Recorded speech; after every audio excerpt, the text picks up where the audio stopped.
Boom. Boom. We are Live. Breakout Season. The impromptu post-Laker game podcast session. We had to do it. With our first guest of all time. The one that we've been trying to get on this shit forever, since day one. Yeah, Mr. Zubin Moussazadeh. Welcome to Breakout Season. Zubin, what would you like to say to start off? Hello, Akbar. Thank you guys for having me. Perfect. Perfect way to start it off. That I was hoping for. Yes. So God. obviously we're excited for the big Bucks win tonight. We beat the team with the best record in the league. The best team in the NBA. The best team in the NBA. We all know that is fool's gold because they play in the Eastern Conference. Yeah. That's a great place to start off. For a decade plus, LeBron James has gotten shit for playing in the weak East. Oh, he's had an easy path to the finals every year. Oh, he just waltzes his way there. Why is Giannis not getting that same type of criticism? That's okay. We'll figure it out. Why is Giannis not getting that same kind of criticism that LeBron faced for a decade plus?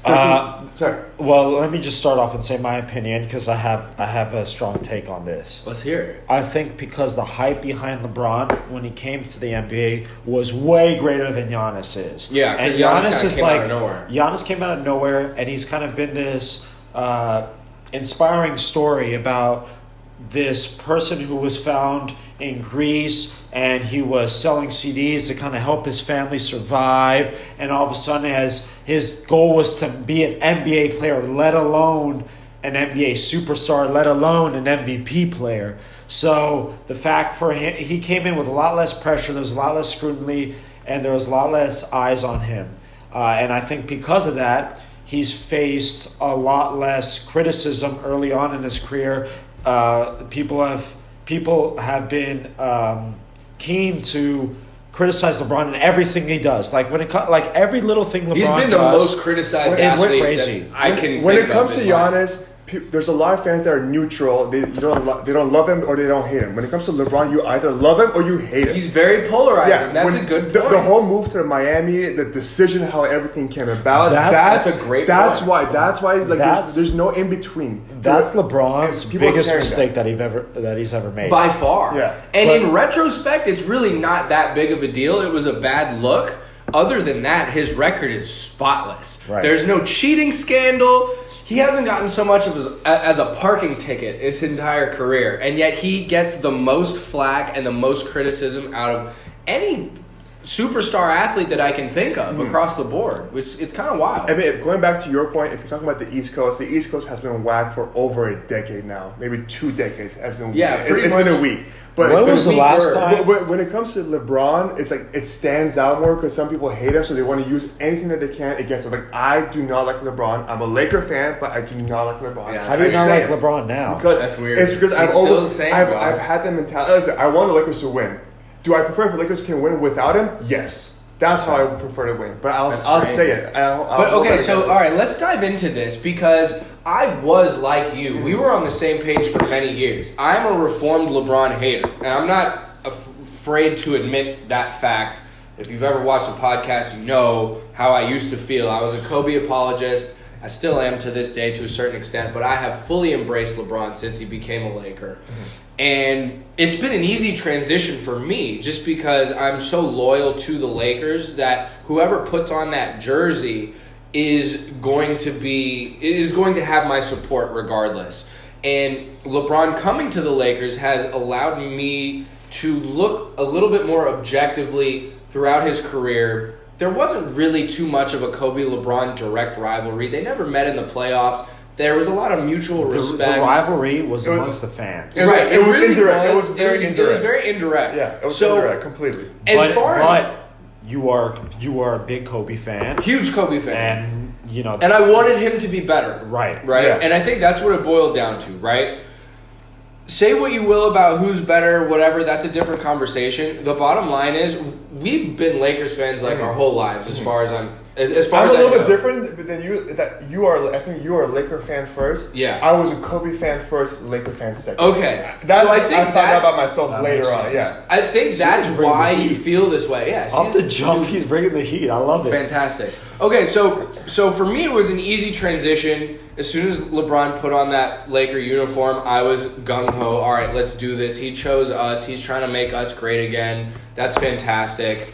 You know, Kobe respects him. Kobe gave him his blessing multiple times since he signed with the Lakers. Why are you still holding out? What do you not like about LeBron? It's because it's some residual animosity Yeah. that it's just instinct. Let's hear from you. I agree with you guys that LeBron is a much better player than Kobe. Statistically, in any facet you find, he's a better player than Kobe.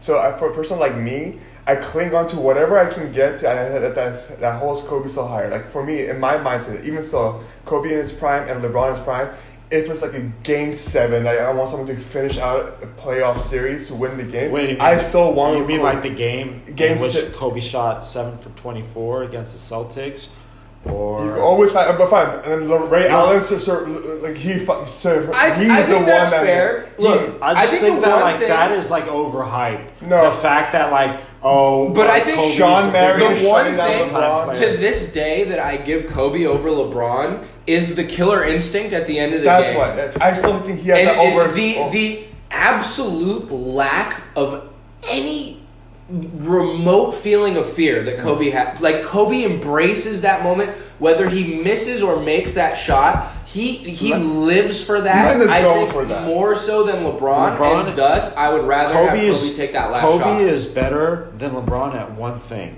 Free throws. That's it. I said it. Listen, Statistically, everything else is just bias and just like your childhood And here's the speaking thing. to you. No, They don't have to be pitted against each other now. Now we can sit back and just appreciate Kobe's greatness and appreciate LeBron's greatness. And now they're not against each other. If anything, their greatness complements each other. They're both Laker greats now. there's too many years. So what's There's too many. left? There's too many years I've gone. I've been trying to hate LeBron more and more, and I Let it can't. go, baby. I can't. Can you put aside your hatred for Roger Bell?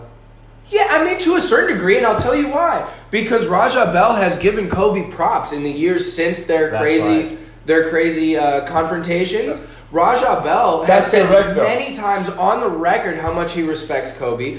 Look, Same with Matt Kobe. Barnes. Yeah. Matt Barnes had crazy beef with Kobe. He did the whole pump fake Yeah. in his face. And what did Kobe do? If you're crazy enough to fuck with me, you're crazy enough to play with me. They became Come on my teammates, side. yeah. Ron Artest elbowed him in the fucking neck in the playoffs. Forgot What did about he do that. the next year? Ron, come over. If you're That's crazy enough to fuck with me, you're crazy enough to He play with wasn't me. winning mentality. So, if anything, I would venture to guess that if Kobe were here, he would say some similar shit about Raja Bell in terms of the mutual respect. Because Raja wasn't afraid of Kobe, and if anything, no. Kobe respects him for that. I don't know about all that. But I no, think he probably would. Listen, let me tell you something. He respected Ron Artest and Matt Barnes as competitors. What Raja Bell did when he clotheslined him, that wasn't basketball. All right, that's real. And I'm not like here trying to defend Raja Bell because, like, you know, whatever. That wasn't basketball. It's like if you Yeah. he even said if you want to get into an octagon afterwards, that's different. But we're playing basketball. Right. I know, and it's And that's fair, but you know that's like in the distant past, and I don't think that has any bearing on like your ability to appreciate LeBron's game on the Lakers at this time. It's like such a totally separate issue. Because I respect Kobe. He was a Laker. He was a one-team player. He stuck it out when he should have left the Lakers. Okay, He's but like LeBron there's LeBron always looked for the easy way. When it got tough, he was out. Okay, the but- first one at the door. but guess what? in Going to the LeBron's Lakers- defense, hold on. Going to the Lakers was not the easy one. Hold on, though. In LeBron's defense, he wasn't blessed with prime Shaq starting his career. So if LeBron had prime Shaq at Cleveland and he won 3 or 4 championships in a row, I bet his loyalty to Cleveland would be stronger. You He know still what I left mean? Miami then. I mean, but it's That's He's way still- easier to leave. That wasn't his hometown or anything. And he won 2 championships, brought him to 4 straight finals. He did what he needed to do. and then he went back to Cleveland, And then he went that was back, kind of yeah. like the narrative. He's coming back home, blah blah blah. Right. So And then he left Cleveland again. Right, exactly. But then the whole NBA landscape changed. At that point, Kevin Durant was joining a 73-9 with there Warriors. were better basketball situations for LeBron to join other than the Lakers. If he was making a purely what is the easiest route for me to continue to win in the NBA, the Lakers were not the first choice there. So now I'm curious, actually, if you're saying that. So by Kevin Durant, you're saying joining other teams. So did Kevin Durant win because of was that Seth Curry's team that Kevin Durant won, and then was that Dwayne Wade's team that LeBron won? Okay, but he's part of that team. I think Steph Curry and Dwayne Wade were the fan favorites because they were homegrown. But let's be real, LeBron was the best player on that Heat team, and Kevin Durant was the best player on that Warriors team. That only helps my. It is what it is. Now, yeah, I mean, you could say that's still Steph Curry's team. He's the heart and soul of that team. But let's call a spade a spade. Yeah, KD was the best player. I don't buy that. KD was the best player. KD was the best player. No, he kind of really. I mean, if you think about it, an argument can be made that without Kevin Durant and with a healthy Cavaliers squad, that LeBron would have gotten the best of the Warriors more times than the Warriors would have gotten the best of LeBron. Bro, I agree with he you. took that first Warriors Kyrie Irving team and Kevin Love, to 6 games without either of his other Irving and Love, yeah. And he beat the team that had the best record in the league. I thought they had literally no chance in losing that series. Right. They were not only that, they were down 3-1. It's not like they kind of jumped out on them and created an insurmountable series lead, and it was just too tough for the Warriors to come back. They were down 3-1, and it was just game after game after game. Yeah. And I remember one play specifically that I felt like really changed the whole tide of the game, where they're down 3-1, and they won Game 5 in Oracle, and they came back Game 6 to Quicken Loans Arena. Then Steph Curry drives on it. LeBron blocks his shit, and I think it was for the second time that game. And he was yelling at him. The fans were electric, and they were going crazy. And This it was is still my league. You could feel the energy, just the momentum completely behind Cleveland, and. It ends up they won. That's the defining series of LeBron's career up to this point. Oh, no doubt. That's Muhammad Ali Foreman right there. That's Thriller and Manila. Yeah, that's the best thing. At the end of the day, I'm glad that he's lost these many finals, because Jordan never lost these kind of finals. But that's So see, people hold on. But that's a stupid argument, because Jordan is 6-0 in the finals, which is very impressive. Don't get me wrong. And LeBron's made it to the finals 9 times, right? Mm. So why is that held against him that he's made it further in the playoffs 3 more times than Jordan has? You can't finish it. You can't finish Well, it. At what point does just getting there outweigh Jordan's perfect 6-0? So Jordan lost in the conference times, finals. Yeah. Jordan lost in the semifinal. Getting to the finals that many times is When it outrageous, counts, dog. were you the finisher? When it counts at the end. Nobody else is even getting that far as many times. I would also argue that Jordan was favored in all 6 finals matchups. And I think LeBron was probably favored in 3-4. That maybe I should account for. All the Miami ones. So the 4 Miami ones. Yeah, I would say the 4 Miami ones were the only Dallas ones. for sure. You think both Spurs he was favored? Yeah, probably. That was the super team. I think I expected them to win all of those. Honestly, I was very shocked when they went Dallas. Who's the fourth? Thunder. Oh yeah. They were for sure favored. Yeah.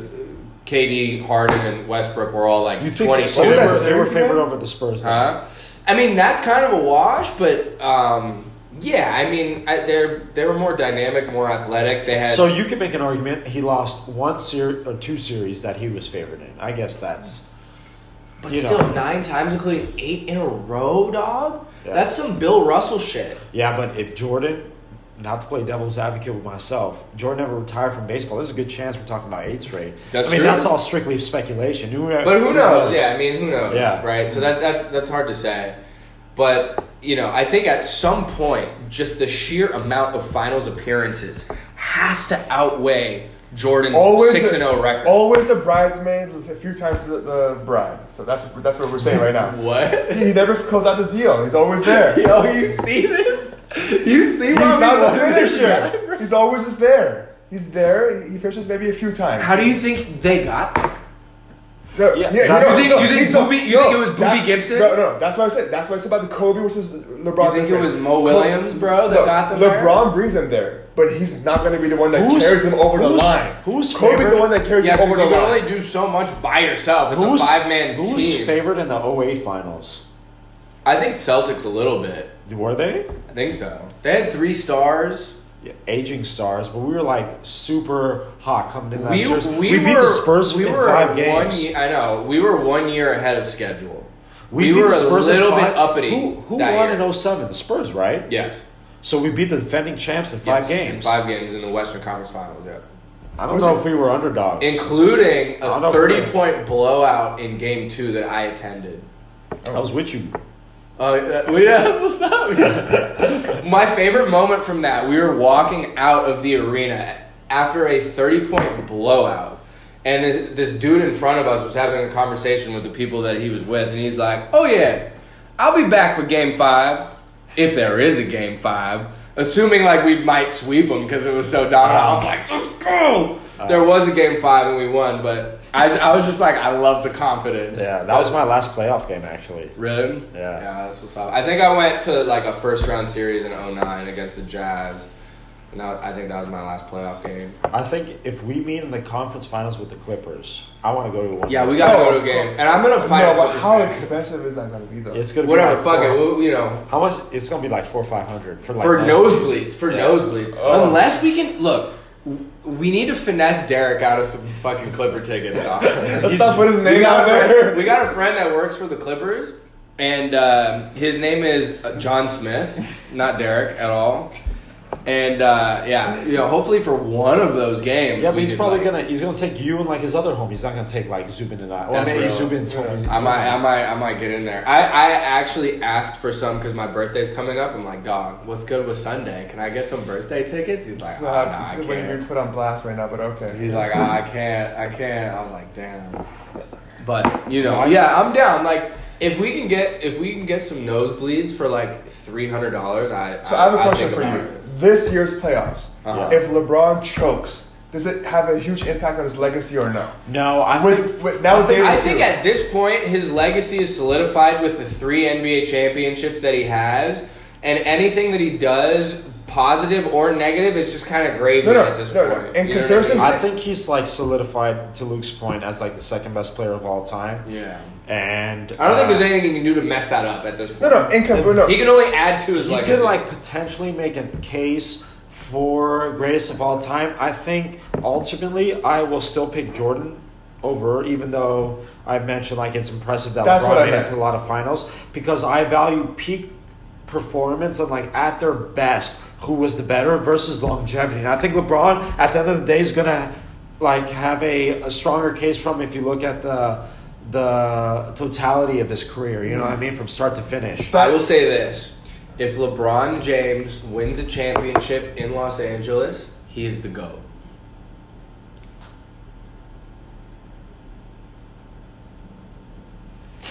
I still can't bring myself to say it. Like, I don't know. That's how I feel. It's making the argument stronger. Then again, thank God we have Anthony Davis that joined this team, because without Anthony Davis, he didn't make the playoffs. I think he missed the most games in his whole career last year, dog, and he had to play with Lonzo. I think I don't know. I think it's close, but I don't think it's definitely. So that would be 10 NBA Finals, right? 4 championships from 3 different teams, right? I think it's like a 50-50 for me at that point. Well, what if he wins 2 with the Lakers? Then yes. Then he's the GOAT. Yes. So I put it at 1. You put it at 2. That's fair. But to be fair, my point is peak value. Do I think LeBron's going to be better than he was at his peak at this point of his career? No, and it's unfair to think so, right? But I think Jordan at his absolute best was just a hair better than LeBron. I don't know. I have to look at the stats. But if I were to play devil's advocate with myself, would be that... Did Jordan ever average 10 assists in a season? Who cares? I just think who cares about that part? You're looking at the stats for the... That's huge. No, I understand that, but what I want to try to say is, let me finish my point. I think the NBA is a lot better now than it was in the 90s. Yeah. So you could say that Jordan's going up against different competition. You could also say that the best players a lot of them had to retire in the first 6 years of Jordan, and then Jordan started winning too. Yeah, Jordan didn't win a ring till he was 28. His first ring, he was 28. That's crazy. A lot of the greats were gone. He didn't have a squad. Well, who was it? Like Allen Houston? Kobe had 3 rings by 22. He had Shaq. Yeah, of course. No, of course. He had Shaq. That's such a... No, of course. You give Jordan prime Shaq, No, what happened? No, of course. But I'm just saying, like, it's crazy that he did so much damage from 28 on. Like, if any, I'm giving him props for that. Like, that's crazy. So what makes Jordan, and I think a lot of people who defend Jordan as the greatest player of all time argument, is that the moment he got Pippen and that team was together, they didn't lose. Right. They didn't lose. Not once. Right. Like Kobe and Shaq lost. As dominant as the team they were, they lost. Dwayne Wade and LeBron lost. Tim Duncan, Ginobili, Parker, Robinson, Kawhi, they all lost. They never were undefeated. Now, even the Warriors lost, right? Like the best team probably since the Kobe Shaq Lakers, they lost. Yep. Now you could say that if Durant stayed, would that have been the case? But we'll never know, and that's right. That is or if he didn't get injured, they'd have another one probably. You know what I'm saying? Yeah, but I almost don't even count that as a whatever. I guess that's not fair to the Raptors, but I don't really feel that is the Warriors at their peak losing. You know what I mean? It's like they were defeated. They lost to injury. Right. Yeah, no, exactly. There's like an asterisk next to that. As great as the Raptors played, and shout out to them, and shout out to Kawhi, he played great. There's no doubt about it. You know, that they I want to get something healthy. off my chest, though. Let me tell you something. I understand there's circumstances that not always favor you, and then obviously injuries a big factor and component to like your success and how far you go in the playoffs. But don't you blame playoff series losses on referees. That is a weak. All right, I have a colleague at work who recently brought up the 2002 Sacramento Kings Western Conference Finals versus the Lakers. Okay, just for those watching at home, it's 2020 right now, and someone's still talking about a playoff series in 2002. It's not healthy. When we were 12. It's not healthy. So we literally, I'm walking in 9 a.m., going into my office. This discussion taking place, and I probably wouldn't have said anything, but it's the second time it's happened over the last couple months, and he's like telling this one specific young person in our office, and I don't want his like judgment of the Kobe and Shaq Lakers to be clouded by some Sacramento King random hate. Yeah, you know what I mean. And like, given that Kobe recently passed, and I wanted to let them know that no, you lost that series. You had 3 cracks at us: 2000, 2001, 2002. You lost all 3. I will concede that Game 6. We did get favorable referee about 5 very questionable calls throughout the course of the game. About 5. That's what this is about. But you had Game 7 at home. Let's not forget that Peja missed a wide open 3-pointer that would have likely sealed the game for you guys. In overtime. You lost Game 1 at home. Handedly. Kobe had a great game. You gave up a 20-point lead in Game 4 where Robert Horry hit the game winner. Yeah. And at the end of the day... Y'all caught that out. At the end of the day, there's going to be bad calls on both sides. Right. And over the course of a 7-game series, which that played out all 7 games, there's going to be bad calls on both sides. If we make the analogy to boxing, for example, right? You know how they say you got to beat the champion? Well, beat the champion. Don't look for the ref or a cop-out, and then don't say 18 years later, what's his name, McGonaghy or whatever. Donaghy cost us a championship. No, you had other opportunities. You had other years. You had other games. You had one home game with the greatest home court advantage in the league at the time, Arco Arena, the craziest fans that existed. Right. You had one home game to beat the Lakers and make it to the finals. Right. And you failed. Right. End of story, dog. End of story. How are we still talking about this 18 years later? Yeah. And that's so pathetic that's still it was like a close game. It was an overtime. It's like, you know how many possessions there are in a 7-game series? They failed down the stretch. You know how many possessions there are in a 7-game series? You know how many opportunities you have to win? The idea that the Kobe Shaq Lakers are somehow not worthy of their three-peat. Or there's somehow an asterisk next to that series. it's so ridiculous. You Oh don't my God, it's three-peat preposterous. based on referee preferential treatment. You know what I mean? It's just not how it goes. It's just absolutely preposterous. How do you really feel about this, bro? And I think That just got vented. That person would have more of an argument if this was like the deciding game and there were 5 calls in the fourth quarter that were egregiously, incorrect, right? But this wasn't even the deciding game. Like, they had home court advantage in the best home court in the league to beat the Lakers to make it to the championship, and they came up short. And you know what? And that's that. And you know what? There's probably some calls that didn't go our way that series. 100, You don't, dog. you don't have me.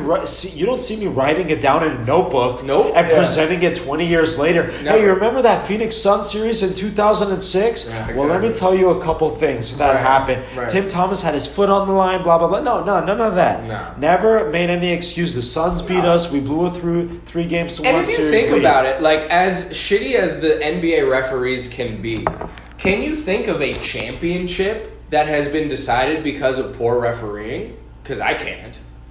Now, no. I Right? really Like, can't. it doesn't come down to that at the end of the day. Most of the time, barring injury, the better team wins. Period. Or it's like a better matchup. Right. You know what I mean? Exactly. Like, for example, It I doesn't think, come down I to think the the refs. Warriors were a better team than 2006 Cavs. Overall, I mean, there's no argument when you look how the Warriors performed throughout the entire season. I just think the Cavs matched up well with them, and they had a little mental aspect and toughness element. And they had the greatest player of all time. Potentially, yeah. Well, definitely the greatest player in that series. There's not a question. Easily the best player. My in the season. concern is, and I've said this throughout, is that I think our 2 stars are the best duo in the league, no doubt. But I think the Clippers are tougher than us. And deeper, yeah. Deeper. And I think they can take our lunch money if we Best team. didn't offer it. Now, having said that, we are speaking on the night of the biggest Lakers win of the season against the team with the best record in the entire NBA. Does their performance tonight change at all your perception of the Lakers' chances of going against the Clippers in a 7-game series in the playoffs, considering the fact that we'll have home court advantage for all 7 games? I think we need to win Sunday.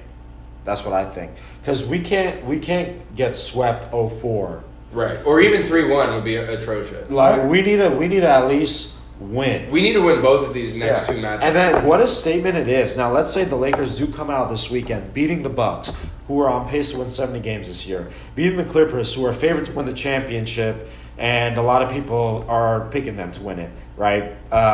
If we come out and beat them both, my confidence in how far we're gonna go and if we're gonna win the championship will skyrocket. Skyrocket, right? Skyrocket, because that shows toughness. Because what we've done this season, for the most part, is destroy the sub 500 The teams. teams that we should be. Take care of business against the teams that we should, which is great. And the Kobe Shaq Lakers didn't always do that.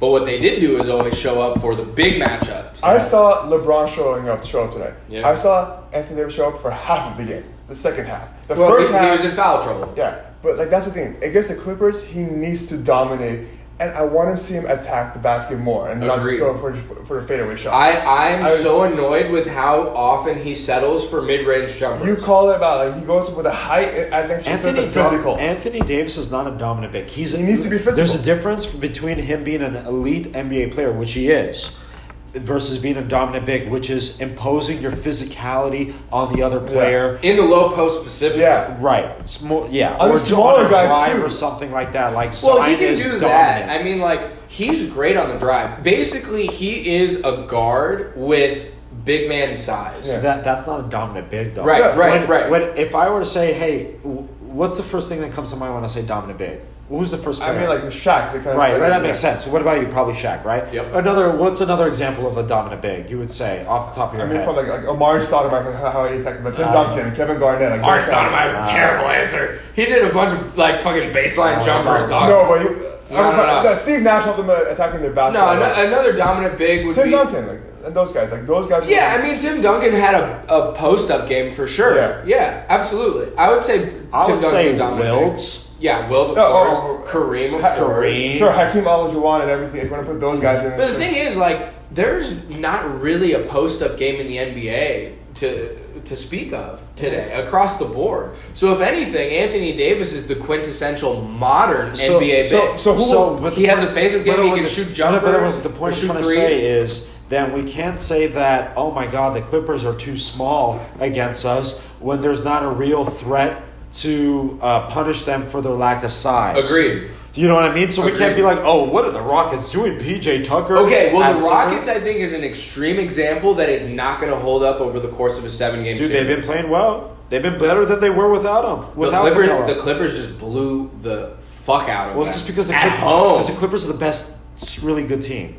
Yeah, but at the end of the day, the reason why they got blown out is because their three-pointers weren't falling. They are a live and die by the 3 team, and that is just not enough, in my opinion, to carry them to a championship. But no, they're not just their idea of offense is you score at 3 places: 3-point line, free throw line, and by the basket, either dunk or layup. Right. So what they've done, the idea was to open the lane up for Westbrook, and Westbrook's numbers have drastically gone up since they cleared the lane up. So I think there has been.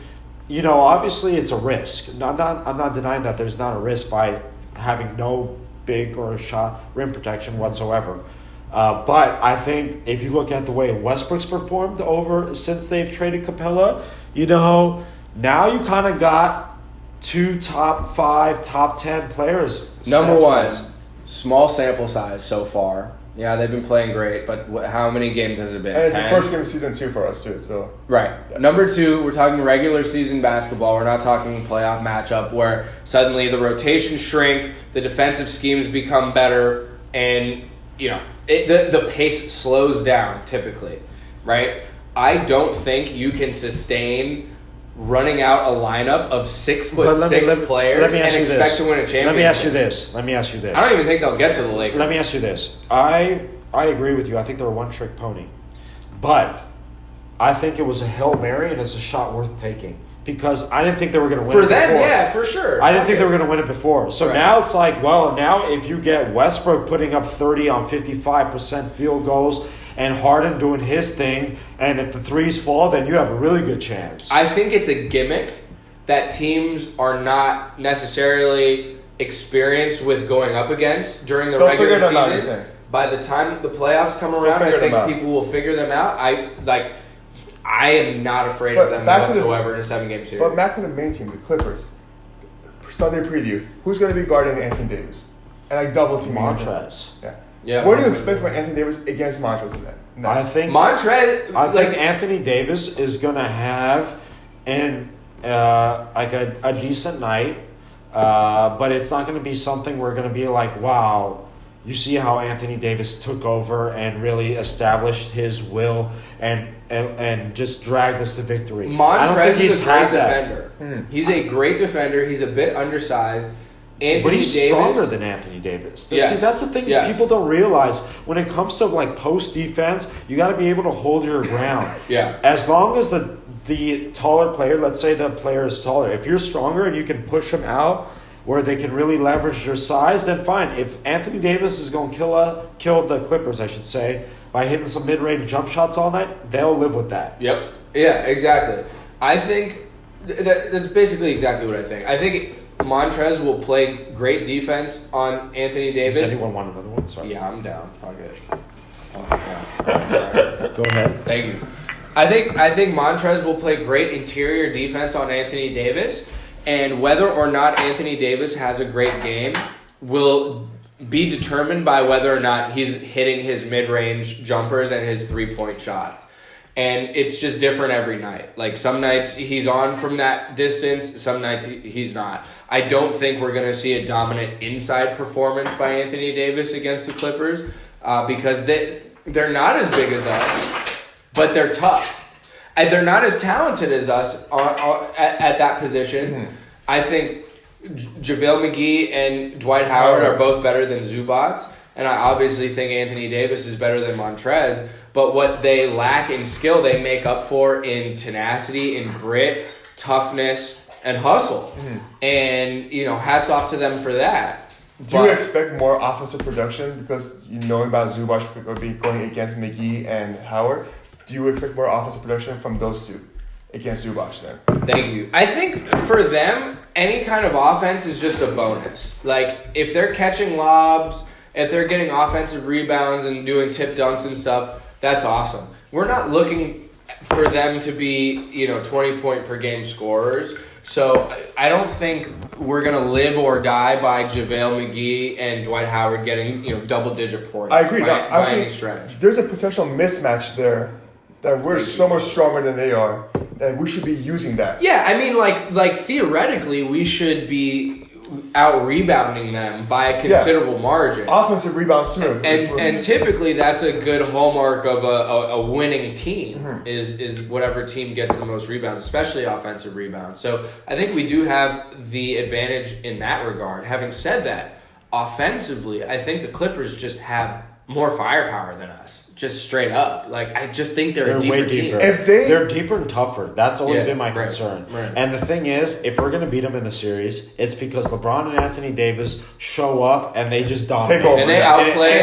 the stars of the Clippers. They channel the spirit of Kobe and Shaq, where it was many times the case where, for example, going back to the Sacramento Kings series, they were way deeper than we were. Yep. And you know why we won? Because we had two of the top two players in the league. Sorry. Right. You know what I mean? Right. Like, exactly don't right. apologize. It is what it Embrace is. it. No, I'm happy.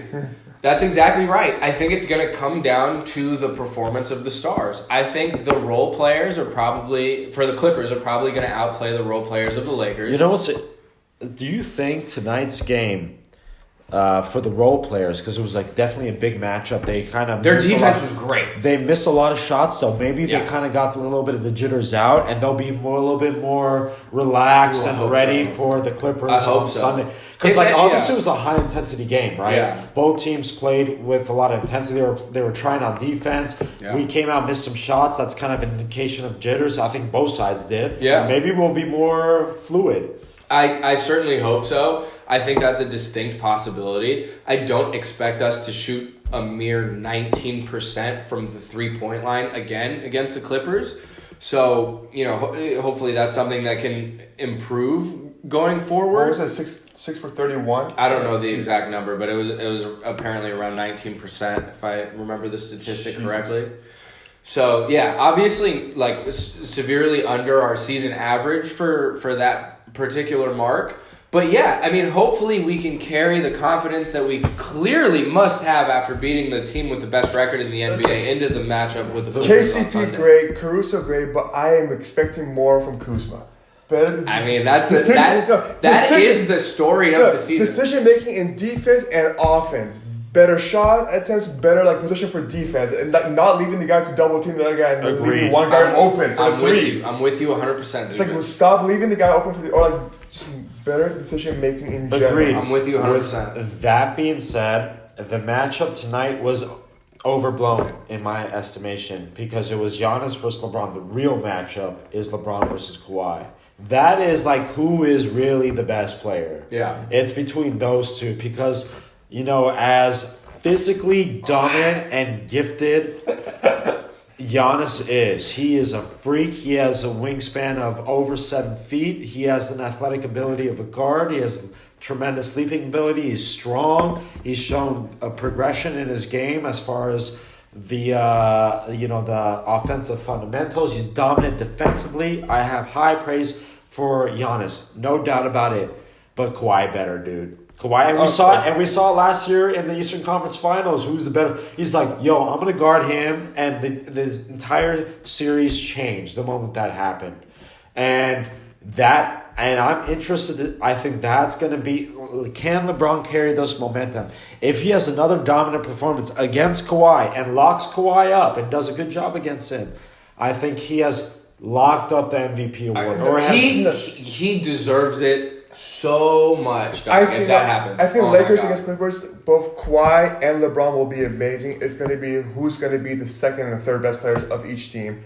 is this going to help out LeBron? It's just and it's gonna help out Kawhi. the How Clippers good- are so deep, bro. Exactly. They have 5 players that can score 20 points on any given Yeah. night. I believe At least. What? Maybe 6 points. That's why Kuzma's important for that series. Davis is going to be important for that series. the first game of the year, I believe that LeBron and Anthony Davis combined for 2 points in the fourth quarter. Yep. Don't quote me on that, but that's just off Something like off that, mem- yeah. off It was memory. something terrible like that. It's Against first the game. Bucks, they basically scored every single point in the fourth quarter. Yep. They're going to need to have to channel that same kind of intensity and bring it versus the Clippers. And I'm the so thing proud is- that they did, finally. The thing is, the Clippers get up for us more than any other game in their regular season. Easily. As they should. Easily, yeah. Right? So, and we did. And we haven't so far. So, right. I'm just hoping that this kind of was like a big game. Maybe we can kind of go into it with this intensity level required, with like the urgency required to win the game. Are we really ready to win this game? Because it's going to be a fight. Yes. And this game against the Bucks has shown me for the first time this season that level of intensity It's is there. possible. You're right. It's possible. Right. Because so far, Right. basically every marquee matchup, they've come up short for Right. the most part. You know, against the Clippers. That Celtics lost. That Celtics, the worst loss of the season was But in Boston. Well, we redeemed it. Yeah. Yeah, but Kemba wasn't playing. Yeah, but You they barely won without Kemba. fine, but they play with the intensity level. That was a Yeah, very so highly intense. I think intense game. agreed. I think their intensity has been ramped up as the season has progressed, which is very encouraging going into the playoffs. So hopefully they can carry this on and understand the significance of this Sunday game for the city. Like we need this win need for it. the city. We Dog. need it. Like this is as 'Cause great as if this we Bucks win- win is. This Clippers game is even bigger. Let me tell you something. If we come into a playoff matchup with this Clippers and we're 2-2, that is wildly exactly. different than being 4-0. No, exactly. Yeah. If we lose this game, your mentality is going to take a huge shot for Right. when it comes to the playoffs. Your It's confidence. Shit, you are like, I don't think we could beat these guys then. Right, exactly. If that's me thinking that, what are the players thinking? The that? Clippers would have the mental edge assuredly Yeah. if they're going into a playoff series knowing that they beat us 3 out of 4 times in the And regular without a season, Paul or George. 4 out of 4 times You in the think? regular season. Oh, mental edge. I think. You think LeBron would? Maybe No, not LeBron, maybe not but, LeBron, but the team as a guys whole. on down. Yeah. You know, The like team as a whole. there's got to be that voice in the head. What's good you with know? Kuzma's trainer saying you could see one guy's been in the gym and one guy's not? And he was talking. This is why Kuzma needs to be shipped out this summer immediately. Well, Is he still dating Vanessa Hudgens? Maybe he's getting a little too distracted easily. Who knows, dog? I mean, I'm glad Kuzma got rid of the blonde hair. yeah, thank God. I think he was experimenting Please, with no some more shit, fishnets. and I think he needs no more fishnets. I think he needs to just focus on basketball and not like weird fashion And not like trends. Instagram. Yeah, Like, just stop, dog. Yeah. Just stop. Yeah. Delete your Instagram. Put your phone. Listen. Should I give him my phone safe? The phone safe that I got for Christmas. That and the You mama even use mentality. that? Yeah. Well, so I used it a couple times. but no. Hold on. Hear me out. Just using it a couple times has gotten me in the habit of like throwing it, like while I'm at my desk, I'll throw it somewhere else. So I don't even need it to be locked up. I'm able to now go longer time periods without looking at it because I've used it a couple times. So Okay. it's good. But I do need to use it more. But maybe I need to buy one for Kyle Kuzma. Put your phone in the safe. Go practice. And Kobe's book. Channel that Mamba mentality. Yeah. Read Kobe's book. Exactly. You know, like that's what you need. Like you want the bag. You're to your point, which I think is a really astute observation. I think he's forcing things because he hasn't secured his big bag. Exactly. He's making $2 million this year. He's on contract to make $3 million next year. that's exactly what it is. And he hasn't Because secured that big long-term contract. think about like guys like Andre Iguodala who are so much more accepting of like a lesser role or just being a role player in a championship team, right? They've accumulated individual success. I think Iguodala had multiple All-Star game appearances. They've definitely gotten paid to that point, and now it's like, okay, well, let me try to win a championship, right? It shows maturity. Yeah, but I think it's I don't even know if it's a mature thing. Like if I had like Ingram's going to get paid $100 million in his next contract, right? Yep. And there were debates out there saying we had a debate who was better, Kuzma or Ingram, multiple times. Yeah. And for the better part of their Laker careers, Kuzma was looking more polished than Ingram, was he not? So, he was. So and they were there's averaging very similar stats. So there is a chance that Kuzma's going to be out $80 million or some like crazy number versus whatever Ingram's going to be offered when his contract's up, right? Yep. And it's like, that is wild. And it's like, okay, well, you don't get an opportunity, and Kuzma's probably not going to get an opportunity to make that $80 million in his life ever. Like, that's it. Nobody is going to offer him him a max contract. Right. No one's going to offer based on what we've seen so far. What we're seeing. But like, that's not the point. The point I'm trying to say is that in your life, you don't have opportunities to make $80 million every day. You know what I mean? Right. And if that comes, you got to try to get that. Right. So I understand why he's so fixated on his individual performance and making sure that he's putting up certain numbers and making sure he's relevant, even though it may be to the detriment of the team. But I think it would be better for him in the long term if he was able to embrace this role player role. He doesn't want to be a role player. No, I understand that. But if he can show the maturity in his young age to embrace that third wheel role, the bag would be more available to him after his initial contract is up. Do you see Kuzma than if he's just trying to force shit right now? Do you see Kuzma as maybe like a young Kawhi Leonard in the San Antonio Spurs? As like, I don't belong in this. I don't belong here. I gotta go somewhere else to discover myself. I think he would benefit from going elsewhere. I think he would benefit from going Kawhi's elsewhere. rookie year, what was it, like 2 points a game, something, and 4 points? I don't think it's analogous, and I'll tell you why. Because I think Kawhi took about 4 years to become a lead. Because there are two different players. One player is like a defensive monster. Another player is a defensive liability. Okay, so that's one. Number two, I think Popovich was willing to hand over the reins to Kawhi, where Kuzma hasn't been given that opportunity because of LeBron coming, obviously, and no one's to blame him. But he's also getting the same assurance that in the future, this is your team. I think the difference is between those two players is San Antonio was too small. I think Kawhi wanted to build his brand to a level that he needed a big market to do it. You know what I mean? So I think Kuzma has the market, but he just doesn't have the elite talent to back it up. Yeah. To back it up, or hopefully he does, but I don't think he has it. I mean, I think the fact that Anthony Davis came in put a big deterrent in front of Kuzma's progression. Dude, I think he could still put up 18 to 20. There's plenty of third options in the NBA. Lou Williams still does it. Yeah, but I think a lot of players in the NBA are rhythm players. And I think Kuzma's minutes have been a bit sporadic throughout the season. And Vogel has used him. Right. And I think Vogel has used him more situationally, right? And with that in mind, I think that might be difficult. I think it puts more mental pressure on him to perform in the minutes that he gets, and he doesn't know from game to game how many minutes that's going to be. You know what else I've noticed is that when he is in the game, they don't go to him. Like, they don't go to him as like the primary offensive weapon. Right, which I think they should in the second unit. Of course. If LeBron and Anthony Davis aren't on the court, he's the best. The offense should be running through Kuzma. Yeah, right. You know what I mean? Yeah. And I understand if, Dwight's having a good... Obviously, if you want to milk the hot hand, if there's a hot hand. But I don't really see it. I see him just being like another guy out there. Yeah, they don't be running plays for him like that. Right. So maybe like Vogel has... some opportunity to improve in the sense like, hey, why don't we make sure that when Kuzma's in the game and LeBron and AD are out, that he's getting his touches. Yeah. All right, so here's my question for y'all. If the roles were reversed and we kept Ingram and shipped Kuzma in the Anthony Davis package to New Orleans, what do you think Kuzma's averages would be if he was on the Pelicans this year?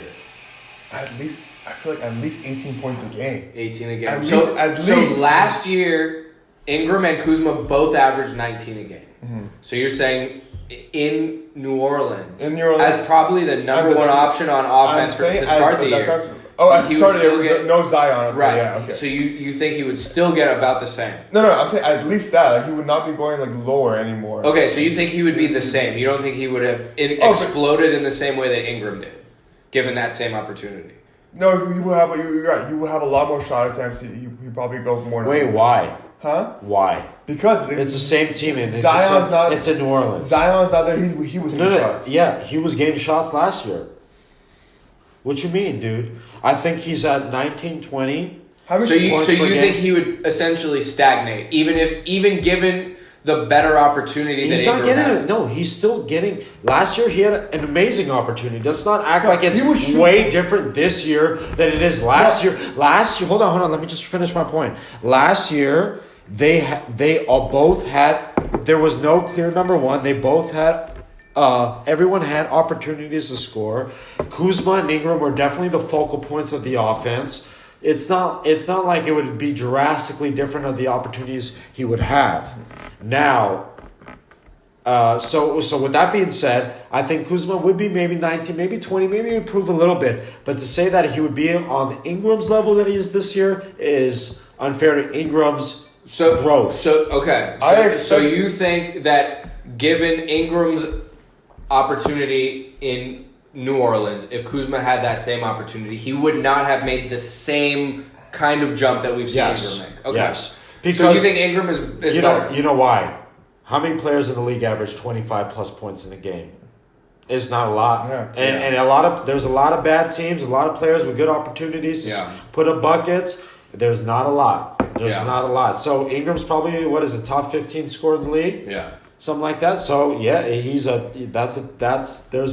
that's impressive. Right. Yeah. I agree. I think he'd probably be like a 22 point per game score. And look, like he would probably be in line for a near max contract if that were the case. And so if I'm Kuzma right now and my priority is getting that big bag, I might be a little bit sad that I wasn't included in that package to New Orleans.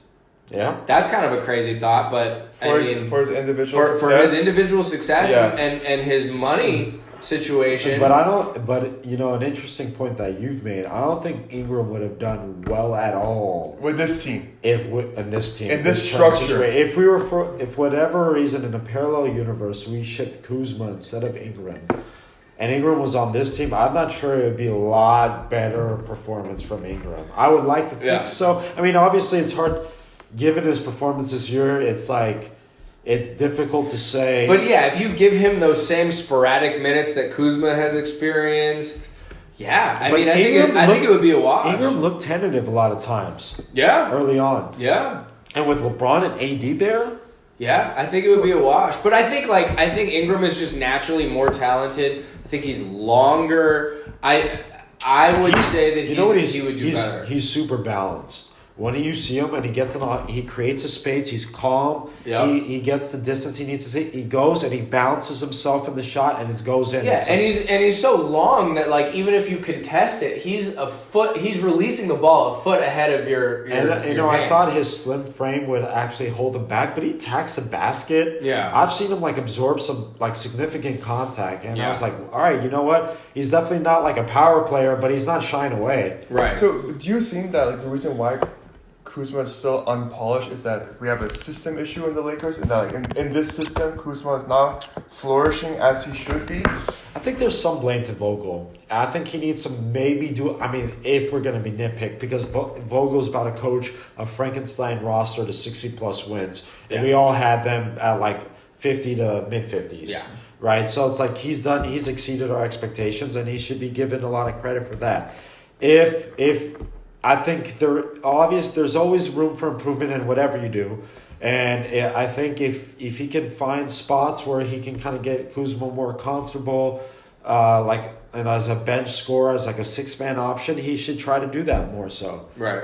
Yeah, no, I agree with that 100%. I mean, because honestly, like the system of the Lakers, like you and I, we don't like Rondo at all whatsoever. Less minutes for him. I think we're all on the same page on that. But like, I want to see what more KCP can do in this system. I want to see what Kuzma can do more. KCP's been good. KCP's been great in his role. McGee and Howard, I want them to actually have a little bit more role involved in this team offensively. We really should be throwing it more into Dwight. To Dwight? Dude, yes. His first movement is quick now. Unlike the old Dwight we had. Still super athletic. I'm saying like it's a good mix-up, right? Like you have the pick and roll action with LeBron and AD. When the bench unit comes in, you can have some two-man game with Kuzma and Dwight. Dwight can be just like a traditional post player. Why not give him some touches? Dwight Howard. The defense is going to collapse. It's going to create opportunities. Say, for example, defender helps on Dwight. He kicks it out to the help defender. You swing the ball. It's going to create open opportunities. 100%. Dwight Howard has been the focal point of an NBA Finals team. The offensive focal point of a team that went to the NBA Finals. Like, he's got some offensive skills. Yeah. Like, they should run more plays for him to go one-on-one. Like, he has more agility than whoever's guarding him most of the time. Best position to take advantage of the smaller lineups that we have on our team is Dwight Howard. 100, dude. Throw it into Dwight. Like, PJ Tucker can't guard Dwight. Right, exactly. So if Dwight can get like some deep low post position where he can just drop step and just hammer it, let's do it all day. Right. Let's do it all. Let's punish him. Let's make him. That's what I want against Dwight the can Clippers. average 18, 20. That's what I want against Zubac. That's what I want from Dwight against Zubac. I mean, he should be easy to get in foul trouble, though. Like, that should be easy. Just attack him, and he's gonna pick up the foul. That should be a strategy. It should be. That's what I was saying. That's what I was saying earlier. Like, we should be attacking the front court. But the thing is, like, with Zubac, it doesn't matter as much because whether he picks up 2 quick fouls or not, he's still getting subbed out right away for Montrez. Right, and they're gonna go playing starter minutes. Right, and they're gonna go small regardless. But I think it should. Zubac's not much of a factor. You know what? But it is a good point though, because if we like bang them on the inside, like bang, bang, bang, like, and we score and we really turn it into like that, kind of shows it. As an elite defensive team as they are, as far as like perimeter defensive players, right? They have Pat Beverly. They have Paul George, they got Kawhi, obviously. They got Morris. But they don't got some... maybe we can make them feel us a little bit. We can beat them up a little bit. Which would be like turning the tables we on their kind of style. It's like that's exactly what we it's like an engineering stress test. You find the point of weakness, and it's definitely in their front court, in their in court. So that's where you have to attack it. I know. I mean... Right. At this point, we need to get a win. We need utilize to get a win. any way. I think Sunday is a great opportunity. We're coming off a big win tonight versus the Bucks. Confidence should be high. Like LeBron is trying to really kind of like, it's bullshit that he's like, I'm not really worried about the MVP. He knows he's in contention for it and he wants it. I think that I was like cracking up when I heard that. And obviously he's very political in the way he answers questions to the media, which is like, I'm actually impressed. Like, every time if there was like 20 questions thrown at me every day by the media or whatever, I know I'd slip up and say something stupid on occasion. There would for sure be something like, "Whoa, this idiot said this." They trap you somehow, dude. I'd be like, and he's always like on point with it, but like, this is a little bit of BS. You know what I mean? Like, there's no way. 100%. I mean, what do you guys think has to happen for him to actually win it this year, though? With Giannis still 4 games ahead of the Lakers for the best record in the league. Well, I think there's a couple things going for him. I think the story of him, the narrative of him winning in the 17th season is something favorable that works in his benefit. I think Giannis wins it last year, and sometimes there's some voter fatigue from the previous year. They don't really like to give it back-to-back a lot of times. Yeah, that's a good point. If we can, if we finish off the year number 1 seed in the West, close to the Bucks as overall best seed in the entire NBA, and LeBron continues to play at this level, I think because of the narrative, he will win it. I hope you're right. But I don't necessarily think he's the deserving. I think Giannis is still the winner. First of all, I don't really care about the MVP because I couldn't believe that Steve Nash won it that 1 year that he won it. But he won it 2 years in a row. Yeah, but then also the point that LeBron also has to beat the best teams. Like and we don't have that great of a record against the really good teams in the NBA. Right? Like we lost to the Celtics that bad. Yep. That should not be worthy for an MVP to be. Yeah. That's a good point. Like if you're gonna be an MVP against the great teams, you also have to have a winning record. So you think there's nothing LeBron could do? Oh, I'm not saying like you're not to win the MVP this year. Is Giannis your MVP for this year? No. There's so many variables. Giannis is definitely statistically the MVP. Yeah, statistically, like, there's so many variables. But then he also plays in the East Coast too, so you have to also, if you want to, you should also factor in that part too. Have you guys seen the stats that he's been putting up this year? He has the highest PER in the history of the league this year. Second, third, you know who they are? Wilt. That's crazy. Okay, not only that, which PER is predominantly an offensive stat. He leads the NBA in defensive win shares, which is wild because now we're not only saying that amongst advanced metrics offensively he's the best, although he might not have all the offensive repertoire as Harden or LeBron or whatever, but he's still efficiently he's the best, one of the best offensive players. He's also the best defensive player. So there's statistically a really strong argument that you can be made. Yeah. With that being said, he ain't the best player in the league. No. Now that's a different argument. If we're gonna say, because the MVP is not necessarily who's the best player in the league. Right. Or the best, like the way that they usually award it is the best player on the best team. Then it goes to Giannis. Right. Which I don't think is the right way to do it. Because going back to what you said, those Nash years, I think Kobe was MVP. Do you think it should be best player? Forget about MVP.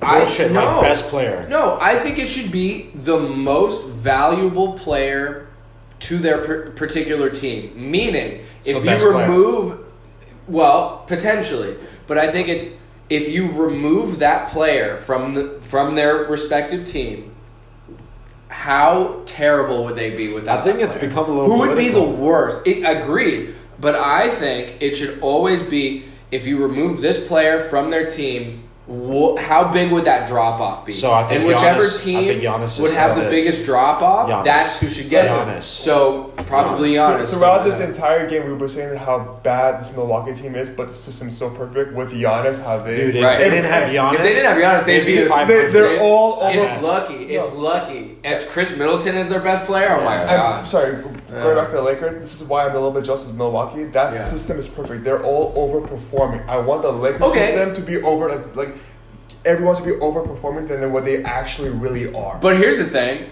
take LeBron off the Lakers. Who's worse, LeBron off the Lakers or Milwaukee without Giannis? Who's worse? Milwaukee. You think Milwaukee? By far. Yeah, because Anthony Davis is better than Chris Middleton. Yeah. So with that as the metric, and they have a better record than us. Right. So I think with that as the metric, then it probably favors Giannis. Having said that, I cannot understate the impressiveness of LeBron becoming the best point guard in the NBA in year 17 of his career, having never played that position before in his entire life, to suddenly flipping the switch and leading the league in assists, being the best point guard, still putting up the same types of points that he typically does, and is a walking triple-double threat night in and night out. Unbelievable. He's tied for the most triple-doubles in the league. Has assist numbers gone down recently, though? Like, the highest number, he's leading with 10.7. I mean, I feel like usually we always have like a 12 assist kind of guy in the league. Yeah. We have gone down. This year, I think overall this year assists are down a little bit. But he's still like a whole assist ahead of the next guy. He's always been like the point guard of every team that he's been on. I mean, I wouldn't say he's the point guard. I would say he's been the primary ball handler. Yeah, which he is made basically. Yeah, would you say? He made Dwayne Wade change positions. Kyrie Irving had to leave the team pretty much because of LeBron. He was losing his role. That was a mistake. Kyrie Irving is the most overrated NBA superstar. I'm not saying that, but I'm not saying that. Damn, that's kind of a hot take. He's Carmelo Anthony part 2. Damn, that's a hot take. Carmelo's cancer. Kyrie's not cancerous. Yes, he is. I mean, he's kind of a cancer, bro. He's cancerous as fuck. He was super cancerous. Dude, the Celtics were way better without him. You want to go over Kyrie Irving's track record? Let's go over it. I'm a little afraid that's wild. Without LeBron James, perennial lottery team to the point where they've gotten multiple number 1 overall picks. Mm-hmm. They were the worst team in the league over the stretch of when LeBron left them versus when LeBron returned. That is statistically fact. Okay, LeBron comes back, they make it to the finals. I attribute that to LeBron being one of the best players of all time. And obviously, definitely Kyrie has some talent, but he's lacking some leadership qualities to do it on himself, right? So then he says, I'm being overshadowed. I need to go prove I can lead a championship team on my own. Goes to Boston Celtics, who were stacked with young talent, and they really just needed an elite veteran presence to guide him to the NBA Finals. And gets injured, right, the first season, and they progress to the Eastern Conference Finals without him. The next year he comes back, they don't go as far. He decides to go to Brooklyn, and now the Brooklyn Nets are realistically better without him, if you look at their record. Get out of here. I don't want to hear any of this. He's an unbelievable individual talent, right? He has the best handles that I've seen in the league. He's phenomenal individual talent, but he does not elevate a team to a win. He's Iverson pretty much? No, dude, Iverson's better. Individual. Woo! Yo, that's a hot ass take, but I'm here for it, bro. The track record speaks for itself, man. What has Kyrie Irving done?